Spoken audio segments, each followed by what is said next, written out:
Hi, Bill Henshaw here again at Constitutional Kook headquarters, and more on some current events and news that you probably also noticed. And this one has to do with student loans and the apparent confusion, quote unquote, on the part of some of the Democrats and Joe Biden as to whether he has any authority, to keep the moratorium in effect. Well, the answer to that, the way this government is set up, is yeah, he sure as hell does. As commander in chief of the armed forces. That goes to his ability to define the otherwise undefined dollar, and Lord knows in what jurisdiction and venue that circulates. But the plain point of fact is, and this is exactly like those of you out there that have mortgages on your house or whatever, too, the same issues. And the biggie here is that in a common law court of general jurisdiction, like we're supposed to have in states admitted into disunion, the lack of consideration for either a student loan or a moratorium is an affirmative defense. And in this case, probably doesn't even get filed, let alone get to an inflamed jury who has to make a ruling on it because you just make that argument. No consideration. On their side, they make a quote unquote loan, and what they do is just to punch in a few keys on their computer keyboard and put the money, quote unquote, into your bank account, making it up out of thin air, which the Federal Reserve claims it can do. That's a good old bastard Mariner S. Eccles saying it on the record, House Subcommittee on Banking and Finance. We can, in effect, create money out of debt, and without debt, there would be no money. And that's the issue. And this beats them because that money only circulates in a federal, regional, martial law venue, and they can't subject us to that without our consent. And they don't have anything remotely resembling consent. When you learn what the rights are and you study the issues, and you can do that, by the way, send me an email, youwinincourt@gmail.com. I'll send you information on the astounding materials that I have. And it will take you a little while. You're not going to get it overnight. I didn't either. I was a slow learner. But when I did, everything came together, and I said, my God, what have these people been doing for at least 150 years here? It's that bad. Now, the great news for us, though, as I've said on earlier videos, is we now have a Supreme Court when the 9/0 parts get back from the summer vacation in October that now seem prepared for the first time in 150 years to do their sworn duty to say what the law is. If that's true, we're in the right place at the right time. It doesn't get any better, and long overdue. And I think at least 6 or 7 of the justices on that court know it very well. So that said, without consideration, they make it up out of thin air. It takes them 30 seconds to type in the money to your account. And now they want 30 years worth of your property in the form of your time and labor to pay them back? See you later. That doesn't work. I don't care what jurisdiction they're in. And yet they think they can do it. And an important note here, the good old IRS operates on the principle that a quote unquote taxpayer has a zero interest in his time and labor. How in the world can they be doing that to at least lawful de jure jus sanguinis state citizens who organized and ordained and established this Constitution and all government so that we can enjoy the blessings of liberty, ourselves and pass them on to our posterity? You can't possibly reconcile those two things. The only way they can do it is by invoking what I call the non-existent 14th War Amendment and say, well, when you volunteered into that, we took over and we own you. And look at what it says, Section 1, all persons, quote unquote, born in the United States, more accurately, parenthetically, the trust known as the United States and subject to the jurisdiction thereof are citizens of the United States. My God. I mean, it doesn't exist. That amendment never has existed. The Supreme Court ruled it contemporaneously unconstitutional. And if they want to go there, we're going to love for them to do it. They just dig it an even deeper hole. And we not only get out from under their so-called agreement, we're now set up with an unopposed record in their corrupt court. that we can come back on them and make them pay big time and maybe do some even better things than that. Down the road, we'll see about that part. But it is the way it is. So your instincts are really good here. You got to, you're saying, what the hell's going on here? Not understanding fully what I just said in the last 5 or 6 minutes or so. But now that you get it and you see what the situation is, you don't owe a cent on student loans. And by the way, I got that pesky old Supreme Court again saying in a case called Cohen's v. Virginia from 1818, people say, oh, that's old law. They don't use that anymore. The hell they don't. This court just cited it twice in Texas v. California and Texas and other states v. United States. They were trying to challenge the recent presidential quote unquote election.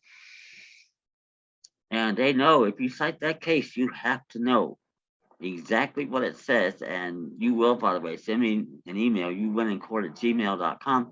Among the bonus materials I send out with the initial email is excerpts from Cohen's v. Virginia.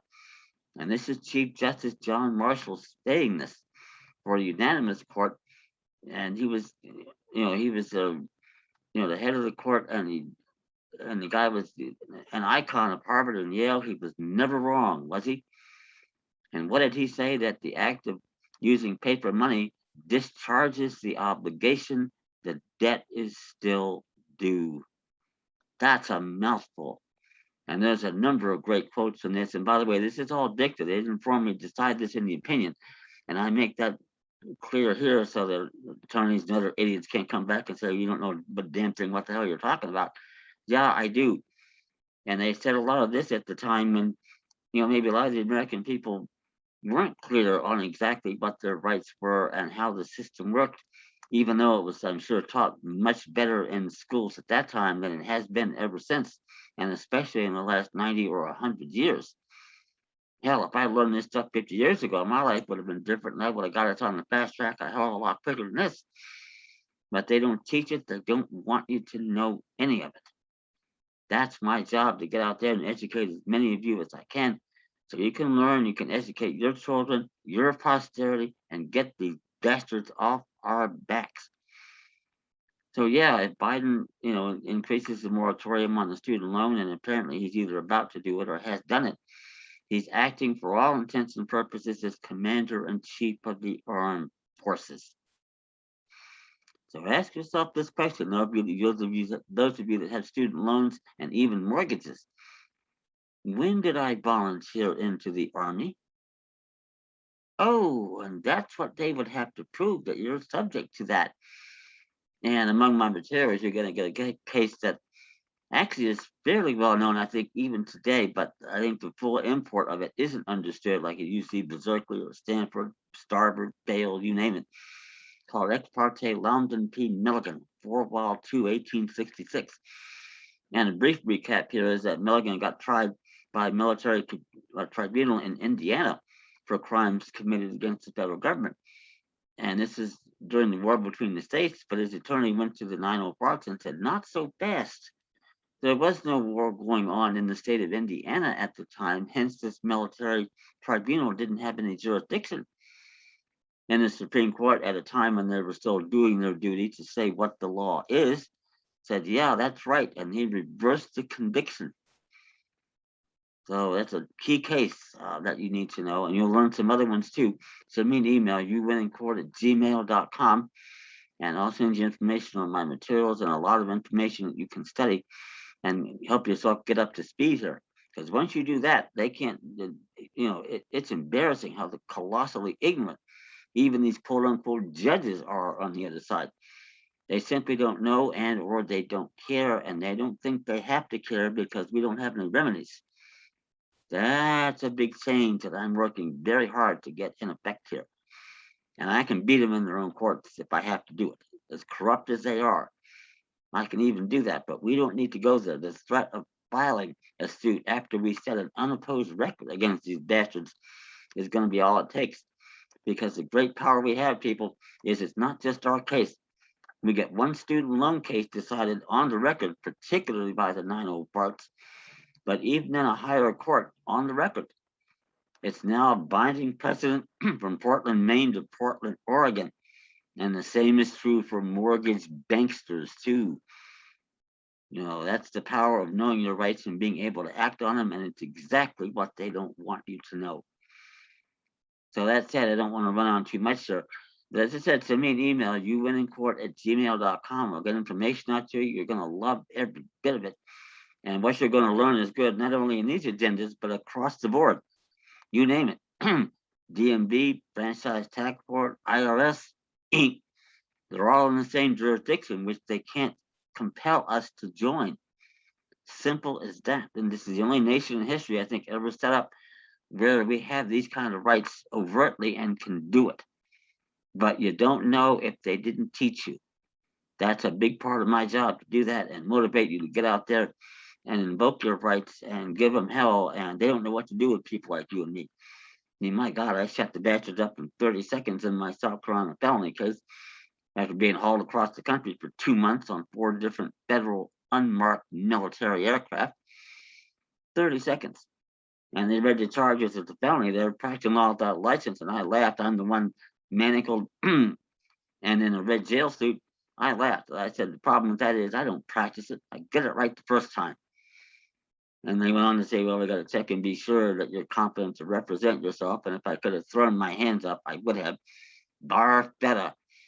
Judge, I said, well, the problem with that is Beretta v. California, 422 U.S. 806. The Supreme Court ruled in Barron v. Baltimore, 7 Peters 243, 1828. The Bill of Rights doesn't apply to the states. Stunned them into silence in 30 seconds. They'd never seen anything like that the entire rest of the time I was there. And it was 5 more months. And I think behind the scenes, the feds have been doing an investigation trying to make me out as a domestic terrorist, which they couldn't do because that's not who I am. That entire 5 months, the local dumbass there didn't say 2 words to me, didn't know what to do, and they were right. And I should have been gone the same week that first hearing was, but I got held there for all that time with this federal investigation, which I can't prove. But I know damn well I should have been back here in April of 2016, not August. That is what it is.